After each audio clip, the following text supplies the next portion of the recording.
The sunlight peeked through the branches of the trees above, its rays dancing across Gabriel's face, causing him to slowly wake from his nap. He had not meant to fall asleep, but the light caress of the autumn winds and the sounds they made through the rustling forest around him caused him to slowly drift into a dreamless yet peaceful rest. The untouched grass of the forest floor beneath his body was soft and held him in a gentle embrace.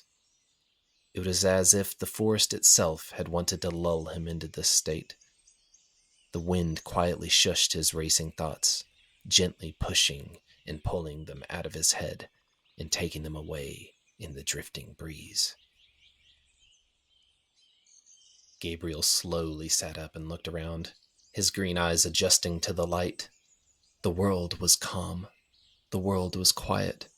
And in this moment, this little corner of the world was his. Several minutes passed as he watched the beautiful colors of the trees around him shifting with the wind. The leaves slowly fell, twisting and twirling like a hidden dance that goes unnoticed by most. Gabriel noticed, though. He saw the little things that the world secretly put on display.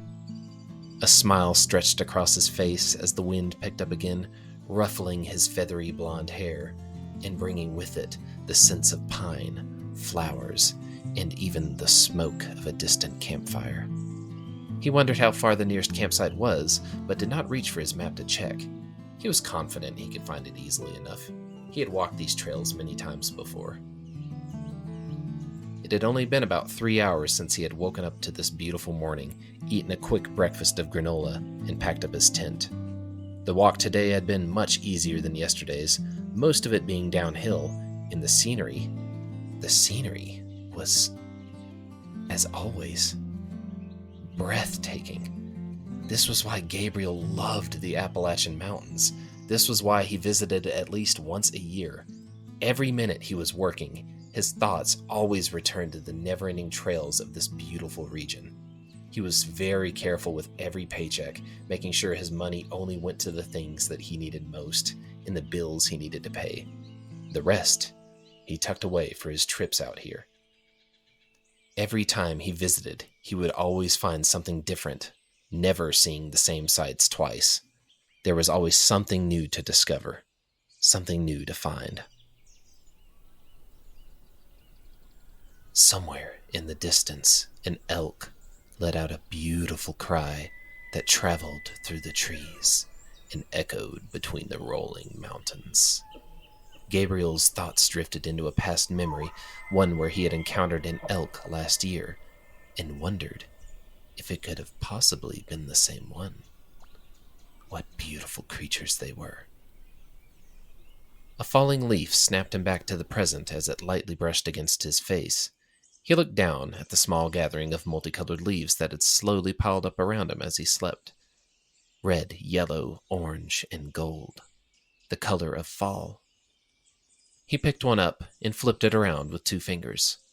Such a deep and beautiful golden color, he thought to himself. Gabriel opened his pack and placed the leaf between 2 pages of a book and closed it shut. That'll make a nice little bookmark, he thought to himself.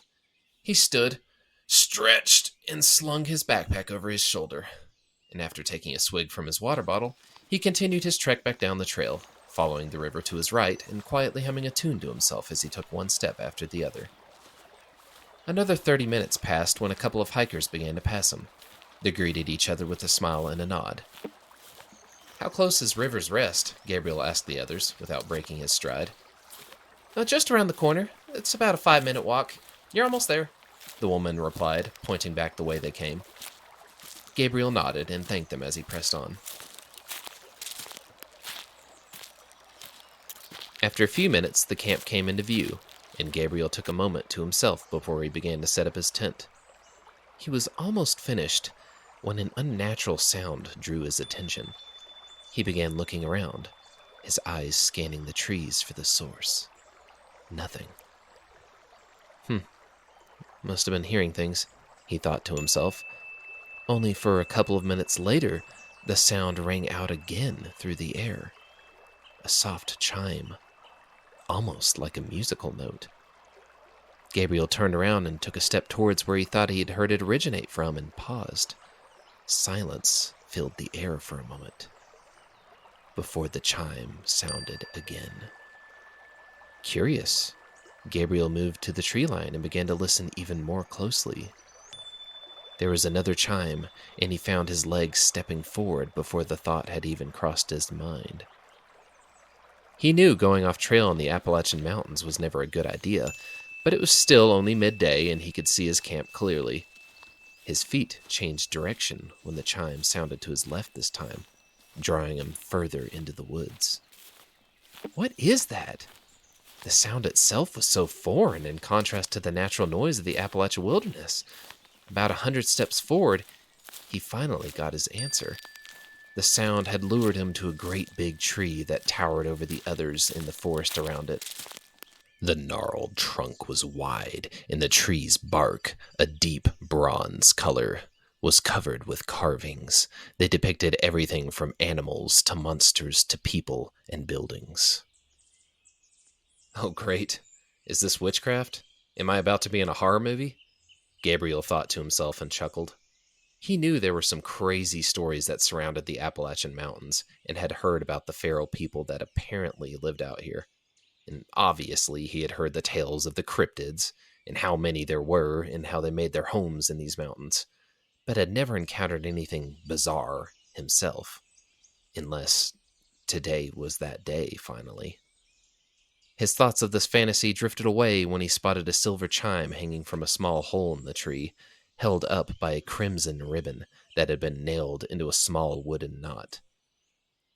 It looked like a single wind chime, and as he began to reach for it, he saw something else, something inside of the hole in the tree. Curiosity got the better of him, and he reached into the hole and grasped what felt like a book. He pulled it out to examine it. The cover was beautiful, with 2 words, Adam's Journal, written in fine golden calligraphy in a background of an autumn forest, much like the one Gabriel was currently surrounded by. Not only was there no sign of damage anywhere on the entire book, but it was almost as if it was brand new. The edges of the pages shined as if they had been recently brushed with liquid gold, and when he opened it, the writing on the inside was some of the finest he had ever seen. His brows raised in surprise at his discovery, and he suddenly found himself extremely intrigued. Gabriel slowly looked around to see if anyone was watching, wondering if someone was playing some kind of a weird prank on him, whatever that could be, and finally began walking back to his camp with the book in his hand. By the time he had gotten back, another camper had arrived and was already setting up their tent. They looked up and saw him and waved at his approach. "Howdy there, stranger of the woods. Hope you don't mind some company tonight," he shouted at Gabriel, a goofy smile stretching across his face. Gabriel smiled back. "Not at all. It's not my camp. There's plenty of room for 2, he replied and stepped forward to greet the man. His hand was rough and calloused, slightly covered with a bit of dirt and sweat. He had a shaggy beard with patches of silver and a single small twig caught in it. The man's eyes were a deep brown and nestled in his slightly wrinkled face. The smile reached his eyes, showing off the genuine warmth the man displayed. "Name's Gabriel." "Jackson." The man pointed to his dog next. "And this here's Thaddeus." Gabriel laughed at the dog's name and bent down to pet the bloodhound, who proceeded to lick all over his hand, covering it with a coat of saliva. "Love the name. Who's your good boy?" asked Gabriel, as he ruffled up the dog's floppy ears. He's just a big old dummy," Jackson told him and handed Gabriel a treat. "Here, give him that and he'll be your friend forever." Gabriel handed over the treat and watched as Thaddeus gobbled it up before he could even blink. A long line of drool began to slowly form out of the side of the dog's mouth as it stared back and forth from Gabriel and Jackson, expecting more treats. "Who's your nasty doggo? You are." Jackson joked as he began hammering the tent spike into the ground. "I have a dog too, but my neighbor's taking care of it while I'm away. A little pug named Mickey," Gabriel said as he walked over to the river to wash his hands, placing the book on a rock near him. Jackson pointed at it. "What's that you got there?" he asked curiously. Oh, it's some book I found in the forest. Well, in a tree, actually. Like, no joke, it was literally tucked away in a hole in the tree. A really weird one, too. It had, like, carvings all over it. Gabriel told Jackson as he finished up. Witchcraft! Jackson joked and chuckled, Gabriel joining in. That was my first thought, but the weird thing is, it looks almost brand new. Like someone bought it from a store and decided to make a beeline straight out into the forest and just place it in a hole in a tree. Well, it is kind of weird. Have you read it yet? Not yet. I mean, I just found it right when you guys got here. Well, I've got a bit of whiskey on me. Why don't I cook up some of my famous mountain chili and pour us a couple of drinks while you read some of it? Might be interesting. Could tell us what the answer to life's greatest questions are. That'd be the find of the century. You know what? That doesn't sound half bad, actually. I did always like reading in class, even if no one else did. Well, all right, get comfy then, Gabriel told Jackson as he propped himself up on a log and opened the book to the first page.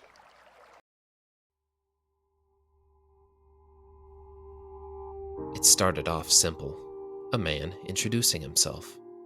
He said his name was Adam, but that it was not his real name, that he took this name from a man he met and admired a long time ago. He said his real name was not allowed to be spoken by the human tongue, that it would bring dire consequences to the one that tried.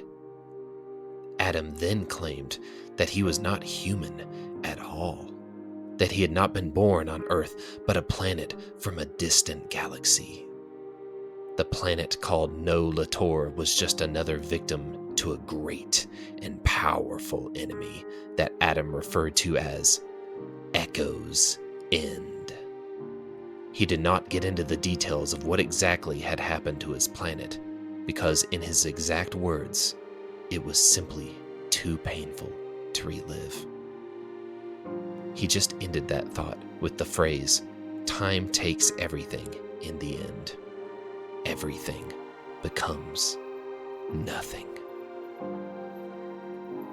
The next couple of pages described his journey across his own galaxy and what he experienced when he left the edges of it. His race had always wondered, just like every other race in the universe, what lies beyond the stars above their heads.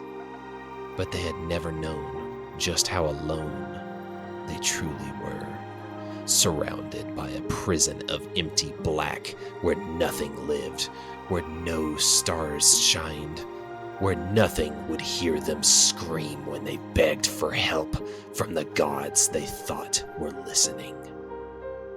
The only thing that heard them was the darkness itself. When they first reached out with questions and waited for answers, when they first cast their line into the sea of stars and pulled in something they wished they had not. For you see, nothing is still a thing. And that was what they found, hungry and waiting. Something that had been there since before the beginning and will be there at the end and beyond that. What the fuck? Jackson interrupted. That's fucking dark and deep. It's like existential crisis shit right there. Gabriel chuckled a bit as he looked up from the book and took a sip of the whiskey. It burned his mouth and filled him with a warmth as it went down. That was just the beginning. Hopefully by the time we finish this, we haven't lost our minds, Gabriel joked, but ever so slightly worried that it could be a possibility. He looked for the next sentence to the page he was on and continued. Eventually, Adam escaped the dark prison, recounting how he felt when he encountered the first sign of change he had seen in over 1,000,000 years. At first, just a twinkle in the dark, but one that became a bright, shining beacon of hope. A star. Freedom. The joy he felt. He was out of that nightmare of nothing and would never return to it. Over the next several millions of years, Adam continued across the never-ending stretches of space before he reached the location where Earth would eventually be. Within these stars that circled around Adam's current position came a voice. one that told him to stop moving, that his search for answers, his journey was over. Finally. Adam answered back in confusion, wondering who he was talking to. The voice said it had always been here, in between the stars, in between worlds, that it knew every single thing that has happened and will happen and could happen. Adam asked if it was a god. The voice, after a moment, said it had been called this once before. Upon hearing this information, Adam grew angry and asked where it had been when his planet was being destroyed. Where was it when they called out to it and nothing responded? Did it not hear their cries? Did it not hear them? I hear everything. I was listening. But this god told him it was not its place to interfere with the events that had transpired within the darkness he came from. That everything happened because it needed to. That everything happens for a reason. Things begin and end because the universe requires it to be that way. If things had not played out the way they did, then Adam would not have come here, which is exactly where he needed to be. The god told Adam that he was to be the witness for something extraordinary, that he was to play a major part in the future of this cosmic event. After a conversation that lasted for thousands of years and much consideration, Adam came to accept this role and even found himself excited to see what was going to happen next. But he was confused. The god promised something grand, but there was nothing here. And so he did the only thing he could. He waited. And waited. And waited. He watched the stars change around him, some growing in size, others changing in color and position, others fading and eventually winking out of existence. At times, it almost seemed like the most distant stars themselves were trying to communicate with him in their own ways, but in the end, he decided that it was just a coincidence that they formed a similar pattern to his written language. He ignored the imagined messages they tried to send, begging him to continue even further into the unknowns of the universe, and stayed exactly where he was meant to be. Adam was patient as he waited for what he knew would be his true purpose. Whatever was about to be created would be even more grand than anything he could possibly imagine. That was when he began to let his imagination truly run wild. The thoughts of what could be, what would be, what was he going to witness? While time takes things away, it also gives. He had thought to himself, just a little bit longer. Finally, the moment he had long waited for, his moment, millions of years in the making, finally happened. Adam watched the series of events play out that would create the Earth right in front of his eyes. For billions of years, he watched in wonder as the cosmic dust swirled together to create mass. He watched the oceans and mountains rise. He stood by the waters, staring deep into the sea, watching the first flecks of life evolve, take shape, and reach out onto the land. He walked with them, joining them in their first footsteps, teaching them how to be what they could be, helping the first form of intelligence think thoughts, form words with their mouths, and ask questions. He showed them how to shape their first tools and hunt to fill their bellies. He showed them how to lift a pen to draw the written words from his world. He showed them how to plant gardens and raise their eyes to the heavens to see the nameless one that created them. He told them how to listen for the words being whispered by the voice of the universe, the one hardly anyone had ever heard. Many more years passed to watch everything come to be. It was a beautiful thing to see. Adam cried many tears of both joy and sorrow as he witnessed all the things he loved come to an end, but also begin again. He began to take less of a part in the creation of the world around him. The years changed, and the future became the present, that eventually became the past. He built himself a home somewhere hidden away from the rest of the world and began to write a book, this journal, in the hopes that it would be a light in the darkness. Hope. When others had questions, this book may just as well provide the answers they seek. This was still only the beginning of his journal. After reading for over 2 hours and over 100 pages, the book seemed as if Gabriel had not made any progress at all. As Gabriel continued reading, the entries began to mention other things about Earth that had mostly remained hidden from the human race.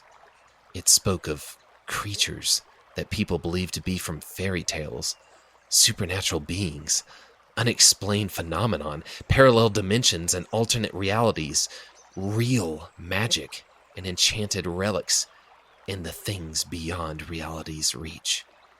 Within this book was the claim that there was so much more out there that we could possibly imagine, and that every event that has been, will be, or could be, has been recorded in the pages of this book. It was not just his journal. It was everyone's. It belonged to humanity. It was our lost history and our untold stories. Wow. Whoever the author is a hell of a writer. I got me some goosebumps all over my arms. Look here. The hairs on Jackson's arms were indeed standing up with a layer of bumps underneath. It's even got Thaddeus's attention. The dog did look slightly intrigued as he stared at Gabriel from across the fire, but after a moment of watching, it appeared the canine companion was simply interested in the remnants from Gabriel's bowl of chili that sat next to him. The long line of drool that slowly fell from the animal's mouth and into the dirt confirmed this theory. That'd be absolutely impressive if it was real, Jackson exclaimed and took a sip of his whiskey. Can you imagine how much something like that would be worth?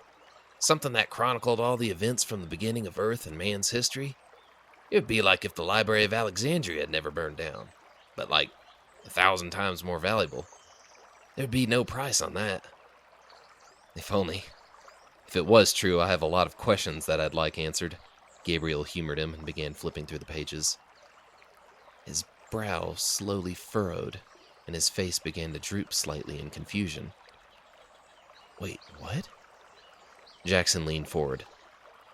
What is it? He asked. Gabriel's face began to show a more extreme level of confusion and surprise. It keeps going. It's not ending. What do you mean it's not ending? I mean, it's not ending. Here, look for yourself. Gabriel handed the book over to Jackson, who began to flip through it himself. His eyes widened in shock, and his mouth dropped open. What in the fuck? How is this possible? How the hell is this? What the fuck, man? What is this? Jackson stood up, constantly shifting his eyes back and forth from Gabriel to the book as he continued to flip through the never-ending pages. It's like the book said. Holy shit, it's actually real. There's no way. Wait, no, there's no way. This has to be some kind of a trick, Gabriel said as he stood, and they both stared at the endless pages filled with events from different places in time.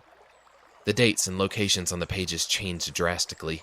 One story was from ancient Japan, one was from Russia 23 years from now, one was from when man built the first ship to cross the seas, one claiming it was tens of thousands of years from now after humanity had already left Earth, in even modern times where... That's today's date, Gabriel whispered. Oh shit, those are our names, Gabriel. What the hell is this?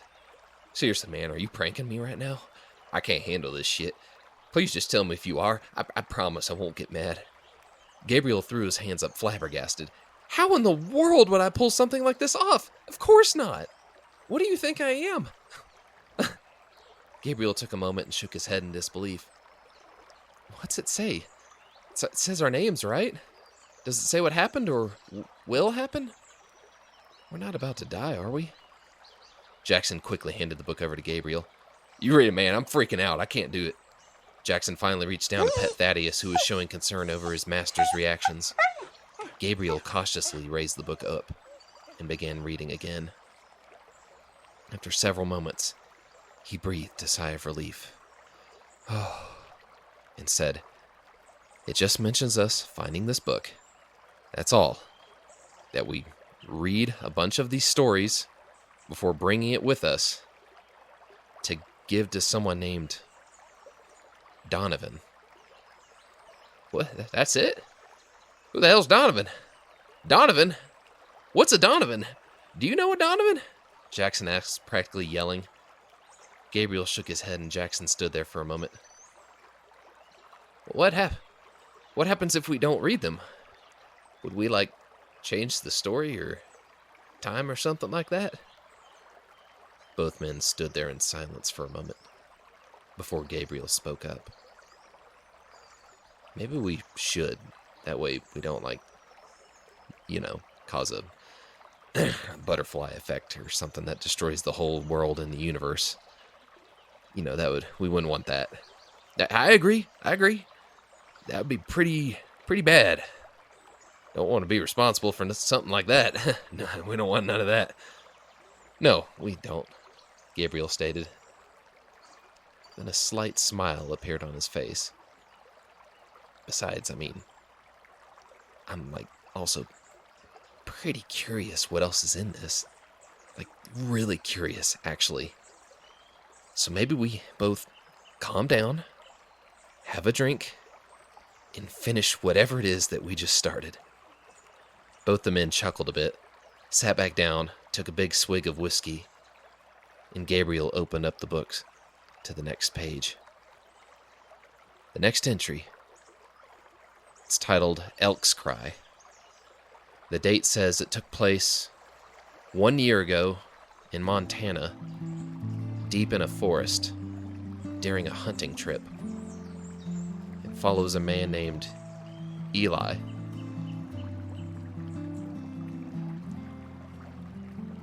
Hey everyone, thanks for watching. I'm Lucas, the creator of Adam's Lost Journal. This is my first episode of a mini-seasoned series that I've got an idea for. So this is literally just the first one. Don't really have a planned message or anything like that, but if you guys enjoyed, then please like and subscribe and stick around and follow me for the rest of this journey. I've got so many ideas I want to put out there. This was a lot more work than I thought it would be, but it was fun. It was really fun to work. It was really fun to work on. And I've got so many more ideas that I'm excited to share with everybody. So, like I said, if you guys enjoy, then please stick around. Thank you so much for viewing. Have a good one.